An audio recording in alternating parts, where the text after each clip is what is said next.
Want anything outside of your culture. Kapitalismin suurimpia puolustuspuheita on se, että tämä olisi tämä meidän nykyinen elintaso jollain tavalla niin kapitalismin ansiota, että tämä kilpailu ja oman edun ajaminen on tuonut sen. Vaikka todellisuudessa me nähdään aika hyvin se, että siellä on taustalla tieteellinen kehitys, siellä on teollinen vallankumous, teknologian kehitys ja sitten erityisesti hiilivetuenergian valjastaminen, joka on mahdollistanut se, että meillä on niin paljon ihmisiä maapallolla kuin meillä on, niin korkealla elintasolla kuin on. Voidaan sanoa niin, että tiedehän on neutraali tapa ja se on ainoa niin kuin meidän toivo. Mutta eri asia on sitä, että mitä osia me käytetään siinä. Ja sitten niin kun aletaan ymmärtää tämä kompleksisuus, niin alkaa tulla nöyräksi siihen, että millä tavalla me voidaan niin kuin luontoa tai ihmistä tai ympäristöä muokata. Niin meidän pitäisi vähitellen alkaa oppia elämään sen kanssa niin kuin symbioosissa. Jacques Fresco on 1916 syntynyt yhteiskuntainsinööri ja teollisuussuunnittelija. Hän lähti miettimään ratkaisuja maailman ongelmiin, siihen, että ihmisillä on tarpeita, miten ne tarpeet täytetään sillä tavalla, että meillä ei tule ongelmia, kuten sotia, väkivaltaa ja köyhyyttä. Myös sitä, että miten me pystytään elämään tasapainossa tämän maapallon kanssa, että löydetään semmoinen tasapainotila. 70-luvulla Fresco kehitti tällaisen organisaation kuin The Venus Project, eli Venus-projekti. Ja siitä lähti tämä resurssipohjaisen talouden idea. Resurssipohjaisessa taloudessa perusajatuksena on se, että me käytetään tieteellistä menetelmää yhteiskunnallisiin ongelmiin, niiden ratkaisemiseen. Kaikki suuret päätökset ajatellaan tieteellisesti se, että miten se on niin kuin ihmisten tarpeiden ja maapallon kantokyvyn kannalta relevanttia. Suurin ero resurssipohjaisen talouden ja rahamarkkinatalouden välillä on se, että rahamarkkinatalous keskittyy rahankiertoon, kun taas resurssipohjainen talous keskittyy elämänkiertoon. Eli siinä otetaan huomioon ihmisten tarpeet, meidän maapallon elonkehä, kantokyky ja niin edespäin. Olisi olemassa periaatteessa sellainen mahdollisuus nykyään teknologialla, että voitaisiin siirtyä just tämmöiseen, mitä puhutaan myös nimellä syklinen talous tai cradle to cradle, kehdosta kehtoon talous, että me tiedettäisiin kaikista tuotteista jo etukäteen siinä vaiheessa, kun niitä suunnitellaan, siinä vaiheessa, kun ne tehdään, että mitä niille tapahtuu sen käytön jälkeen. Että se ei ikinä mene kaatopaikalle, vaan se tulee niinku uudestaan käyttöön. Ja mieluummin vielä jotenkin upshiftattuna tai upgradeattuna eikä downshiftattuna, ei jonain heikompilaatuisena tai huonompilaatuisena asiana, vaan jonain parempilaatuisena. Et siihen just niin kuin periaatteessa tällä tietoteknologialla olisi mahdollisuuksia. Resurssipohjaisessa taloudessa tuotanto ottaa konkreettisesti huomioon se, että paljon energiaa se vie, miten niukka se resurssi on, mitä me käytetään, saastuttaako se tuotantoprosessi, miten kestävä se tuote on, miten kierrätettävä se tuote on. Kaikki otetaan huomioon siinä. Ja tämmöinen käsite kuin kustannustehokkuus, joka on vallitseva tapa valmistaa asioita markkinataloudessa, niin se menee romukoppaan, koska resurssipohjaisessa taloudessa meillä on resurssitehokkuus tai energiatehokkuus ja niin edespäin. Tämmöiset asiat on ne, jotka määrää sen, että mitä me valmistetaan. We have to study the food, feed it to people or animals and check it out. You check everything out. We don't even build a dam. We build a dam and then we write all the good products of the dam. Then we have another team to give us all the negative sides of the dam. The dam stops fishers from getting to the spawning grounds. The dam stops the tributaries, the little rivers that run. And the beavers can't build dams. That changes the water table. We do a negative study before we build anything. Yksi merkittävä teknologinen kehitys, mikä meille on tapahtunut tässä viime vuosikymmenellä, on tämä informaatiovallankumous. Eli meillä on ihan järjettömät määrät laskentakapasiteettia, niin kuin suorittaa erilaisia laskutoimituksia. Ja tämä mahdollistaa sen, että me voidaan itse asiassa luoda talousjärjestelmä, joka perustuu hyvin pitkälti niin kuin tietokoneistettuun ympäristöön. Ja resurssipohjaiseen talouteen just liittyy se, että me selvitetään tutkimuksella kaikki meidän resurssit, mitä meillä on luonnonvaroja ympäri maapalloa. Ja me pystytään sitten laskennallisesti selvittämään, että mitä me rakennetaan minnekin ja kuinka paljon ja millä materiaaleilla. Me tarvitaan apuna, tämmöisenä työkaluina tietokoneita.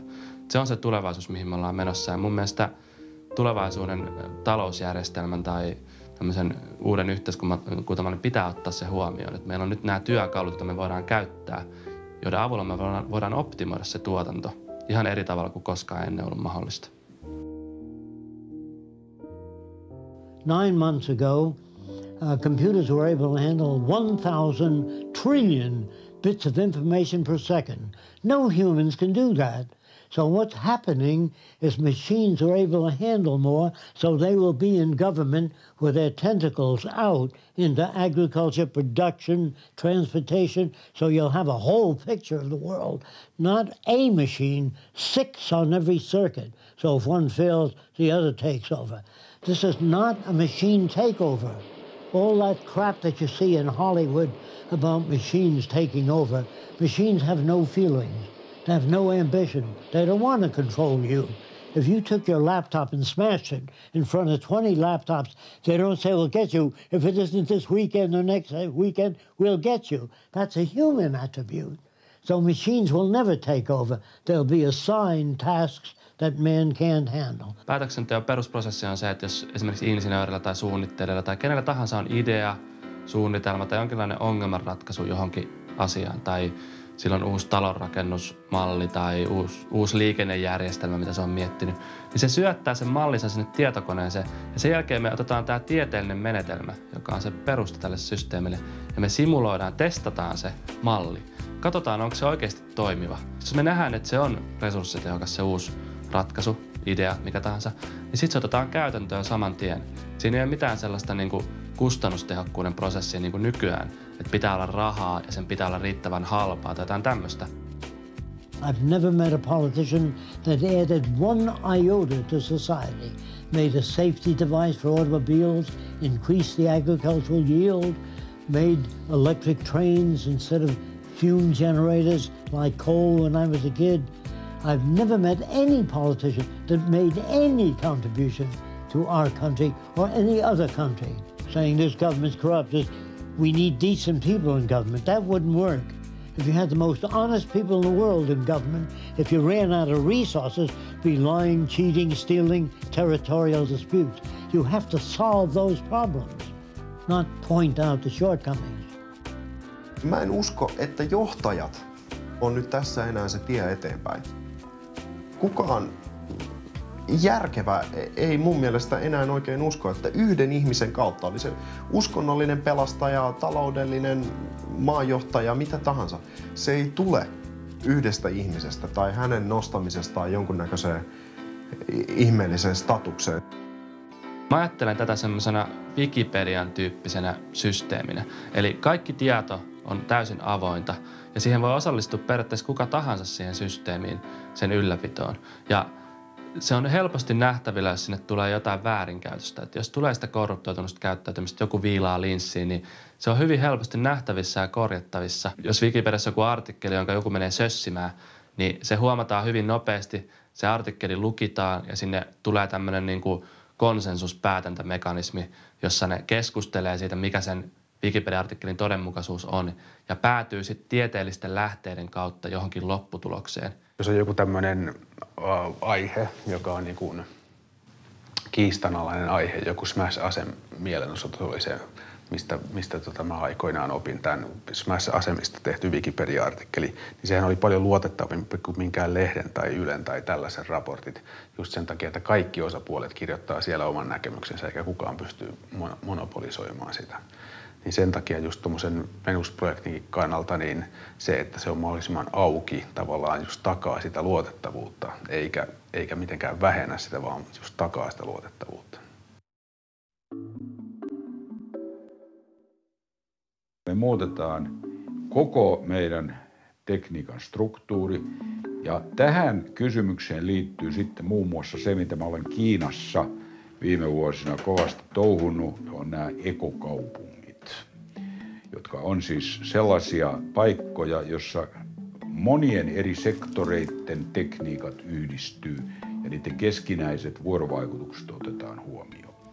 Ekokaupunki on sellainen alue, joka ei saastuta ympäristöä, ei saastuta ilmaa, vettä eikä maaperää ja käyttää mahdollisimman säästeliäästi luonnonvaroja.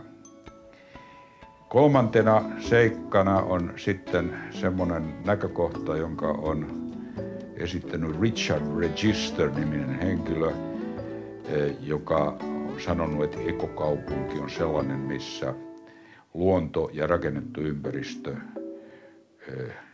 asettuu toinen toisensa lomaan.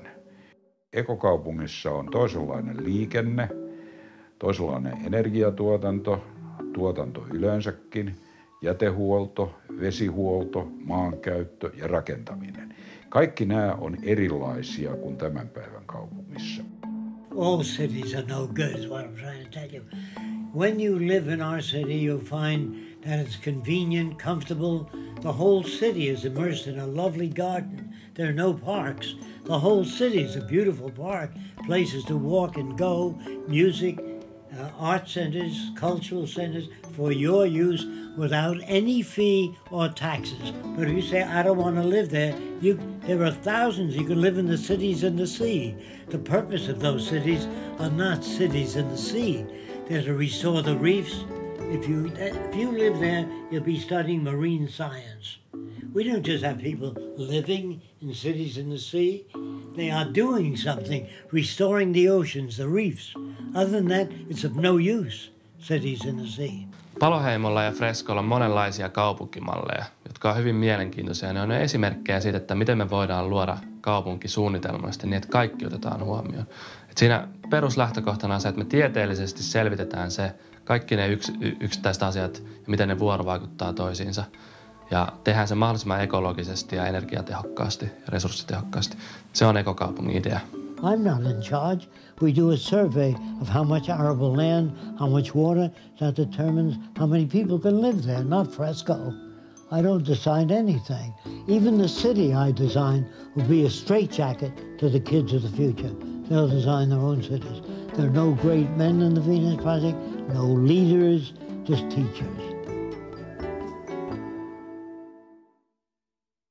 Resurssipohjaisessa taloudessa on niin pyrkimyksenä siirtyä pois tästä omistuksen haalimisesta ja kohti sitä, että me jaetaan asioita. Et mietitään, että meillä on 7 miljardia ihmistä, niin me kulutetaan tällä hetkellä reilusti yli maapallon kantokyvyn.